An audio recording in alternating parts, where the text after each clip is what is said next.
जय हिंद साथियों। रोजगार विद जॉब में आपका स्वागत है।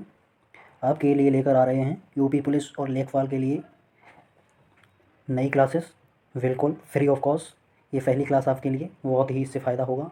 देखिए, आपके लिए लेके आए हैं। नंबर 1 क्वेश्चन है इसका। नानी फाल्केवाला ने बहुत प्रसिद्ध प्राप्त की एक, बताइए क्या होगा इसका। नंबर 1 गायक के रूप में, नंबर 2 लेखक के रूप में, नंबर 3 वकील के रूप में, नंबर 4 वैज्ञानिक के रूप में। क्या होगा जल्दी से बताइए। इसका होगा ऑप्शन नंबर सी, वकील के रूप में। ये होता है नानी पालकीवाला भारत के प्रसिद्ध वकील तथा संविधान नेता थे। वर्ष 2002 में इनका निधन हो गया था। यहीं से इसे किया गया। क्वेश्चन नंबर 2 पे आइए। विक्रम सेठ किस क्षेत्र से संबंधित हैं, बताइए। ऑप्शन नंबर 1 अंतरिक्ष अनुसंधान, साहित्य या पत्रकारिता या संगीत। बताइए किससे हैं Vikram Seth. Option number B, साहित्य से संबंधित हैं। क्वेश्चन नंबर 3, मोहनलाल महंतोपयोगी किस क्षेत्र से जुड़े हैं, बताइए जल्दी से। चलचित्र से, हास्य क्षेत्र से, साहित्य लेखन से, संगीत से। बताइए जल्दी से। ऑप्शन नंबर सी, साहित्य से। क्वेश्चन नंबर 4, सनबेल्ट अमेरिका में किस लिए प्रसिद्ध हैं। नंबर 1 कपास के लिए, औद्योगिक के लिए, ऑटोमोबाइल क्षेत्र के लिए, इनमें से कोई नहीं। जल्दी से बताइए। इसका होगा ऑप्शन नंबर डी, इनमें से कोई नहीं। क्वेश्चन नंबर 5, निम्नलिखित स्थानों में से किस स्थान पर 22 दिसंबर को सबसे लंबा दिन एवं सबसे छोटी रात होती है, बताइए। क्वेश्चन नंबर 5 का ऑप्शन है मेलबॉर्न, मॉस्को, मैड्रिड, मद्रास। बताइए जल्दी से क्या होगा इसका आंसर। Option A, Melbourne. और देश में कितने विश्वविद्यालयों का नाम डॉक्टर बी आर अम्बेडकर के नाम पर रखे गए हैं, बताइए जल्दी से। 1, 2, 3 या 4। इसका होगा option number B, 2। Question number 7, निम्नलिखित जलों का भौगोलिक क्षेत्रफल की दृष्टि से सही आरोही अनुक्रम है, बताइए जल्दी से। सही आरोही अनुक्रम क्या है। बाराबंकी, गौतम बुद्ध नगर, मिर्ज़ापुर, सोनभद्र। रॉन्ग है ये। मिर्ज़ापुर, सोनभद्र, बाराबंकी, गौतम बुद्ध नगर, ये भी रॉन्ग है। और सोनभद्र, मिर्ज़ापुर, गौतम बुद्ध नगर, बाराबंकी, डी ऑप्शन भी रॉन्ग है। गौतम बुद्ध नगर, बाराबंकी, मिर्ज़ापुर, सोनभद्र, सी ऑप्शन बिल्कुल राइट। क्वेश्चन नंबर 1, पत्रिका कल्याण का प्रकाशन होता है। नंबर 1 वाराणसी से, गोरखपुर से, इलाहाबाद से, मथुरा से। बताइए किससे होता है। ऑप्शन नंबर बी, गोरखपुर से। सूची फर्स्ट को सूची सेकंड से सम्मिलित कीजिए तथा नीचे दिए गए कोड से सही उत्तर चुनिए। बताइए जल्दी से क्या होगा इसका। क्वेश्चन नंबर 9, सूची फर्स्ट से सेकंड से मिलाइए। भारत खंडे संगीत, राज्यपाल ललित कला। ये देखिए, इसका होगा ऑप्शन नंबर 1। ए का पहला होगा, बी का दूसरा होगा, सी का तीसरा और डी का चौथा। बिल्कुल एकदम सही सही मिले हुए हैं ये। और आगे देखिए, क्वेश्चन नंबर 10 पे आइए। निम्नलिखित में से कौन सा जैव रूपांतरण मानव शरीर को अधिकतम ऊर्जा प्रदान करता है। ऑप्शन नंबर 1 ADP, ये दिए गए हैं, देखिए ये देख लीजिए और बताइए जल्दी से ऑप्शन कौन सा होगा। कमेंट बॉक्स में ज़रूर बताएं कितने सही जा रहे हैं आपके, कितने गलत, कितने कर पा रहे हो। अपना कॉन्फिडेंस ज़रूर बताएं, ठीक है। तो चलिए आइए, क्वेश्चन नंबर 10 का ऑप्शन नंबर बी होगा। क्वेश्चन नंबर 11 पे आइए। मानव शरीर का भार होता है, बताइए कितना होता है।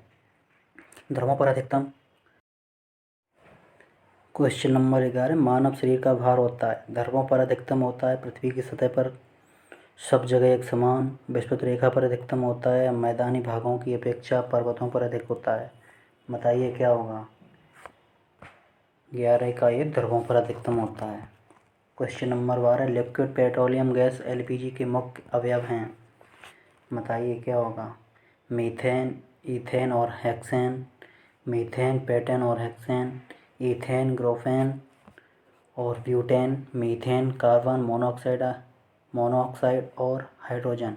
बताइए क्या होगा इसका। क्वेश्चन नंबर 12 का option number C, ethane, propane और ब्यूटेन। क्वेश्चन नंबर 13 पे आइए। निम्नलिखित में से कौन सा बहुलक बुलेट प्रूफ वस्त्र बनाने में उपयोग किया जाता है। Number 1 bakelite, number 2 polyamide, number 3 Teflon, number 4 polyurethane. तो बताइए इसका क्या आंसर होगा क्वेश्चन नंबर 13 का। क्वेश्चन नंबर 13 पॉलीएमाइड होगा इसका आंसर, ठीक है। क्वेश्चन नंबर 14 आइए, जल्दी जल्दी देख लेते हैं। एक वस्तु समांतर दर्पणों के बीच रखी जाती है तो बनने वाले प्रतिबिंबों की संख्या है? बताइए। एक वस्तु दो समांतर दर्पणों के बीच रखी जाती है तो बनने वाले प्रतिबिंबों की संख्या क्या होगी? जल्दी बताइए। एक होगी, चार होगी, दो होगी या अनंत होगी? क्या होगी जल्दी बताइएगा। इसकी अनंत होगी, option number D. Question number 15 पे आइए। निम्नलिखित में से किस परिघटना का उपयोग ऑप्टिकल फाइबर में किया जाता है? बताइए जल्दी से। व्यतिकरण, अपवर्तन, पूर्ण, आंतरिक परावर्तन या ध्रुवण में किया जाता है? जल्दी बताइए। क्वेश्चन नंबर 15 का आंसर ऑप्शन नंबर सी, पूर्ण आंतरिक परावर्तन। क्वेश्चन नंबर 16 पे आइए। निम्नलिखित में से कौन सी भारतीय संविधान की विशेषता नहीं है? नंबर 1 संस्थात्मक सरकार, अध्यक्षात्मक सरकार, स्वतंत्र न्यायपालिका, संघात्मक सरकार। बताइए क्या नहीं है? ऑप्शन नंबर बी अध्यक्षात्मक सरकार। ऑप्शन नंबर बी होगा, नहीं होगा। और ये सभी क्या ना, ए, सी और डी ये सभी हैं और ये बी नहीं है। Question number 17। भारत के संविधान के वे अनुच्छेद जो जम्मू कश्मीर राज्य में स्वयं में लागू होते हैं वे हैं? बताइए कौन कौन सा है? 17 अनुच्छेद फर्स्ट एवं 370, लेकिन ये अब हटा दिया गया है, इसलिए ये क्वेश्चन रॉन्ग हो गया। ये हट नहीं पाया ये, तो इसे छोड़िए, आगे बढ़िए। क्वेश्चन नंबर 18 पे। संविधान के अंतर्गत मूल अधिकारों का संरक्षक निम्नलिखित में से कौन है? कौन है बताइए। राष्ट्रपति, न्यायपालिका, संसद या मंत्रिमंडल? बताइए क्या होगा? क्वेश्चन नंबर 18 का होगा बी, न्यायपालिका। Question number 19। भारतीय संविधान का कौन सा भाग संविधान की आत्मा कहलाता है? बताइए कौन कहलाता है? मूल अधिकार, राज्य के नीति के निर्देशक तत्व, संविधान का आमुख या संवैधानिक विचारों के प्रति अधिकार? बताइए क्या कहलाता है? क्वेश्चन नंबर 19 का आंसर संविधान का आमुख। ठीक है। क्वेश्चन नंबर 20 पे आइए। राष्ट्रपति लोकसभा को भंग कर सकता है, किसकी सलाह पर कर सकता है? बताइए। प्रधानमंत्री की सलाह पर, उपराष्ट्रपति की सलाह पर, लोकसभा अध्यक्ष की सलाह पर, सर्वोच्च न्यायालय के मुख्य न्यायाधीश की सलाह पर? बताइए क्या होगा? क्वेश्चन नंबर 20 का राष्ट्रपति लोकसभा को भंग कर सकता है प्रधानमंत्री की सलाह पर। ठीक है। Question number 21। संघ लोक सेवा आयोग के सदस्य किसके द्वारा नियुक्त किए जाते हैं?